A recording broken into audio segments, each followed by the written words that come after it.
I'm from the first group in English teaching strategy. And now, I want to explain about the concept of the conceptualizing the nature and the concept of the learning strategy. Are for the concept of learning strategy. The first is behaviorism, the second is cognitive, the third is humanistic, and the last is constructive. Well, I want to tell you about behaviorism. Behaviorism in the knowledge is the objective, certainly, fixed, and unchanging. In behaviorism, the student so expected to the same understanding of the knowledge being taught. It means what the understood by teacher, it's so the understood by the student. The second is cognitive.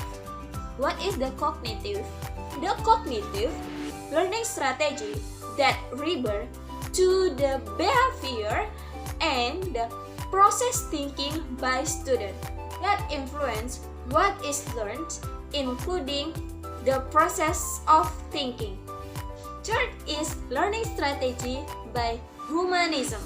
In humanism, the student enjoy their own discussion about their life and educator. Student freedom to choose what they like and the teacher just following them.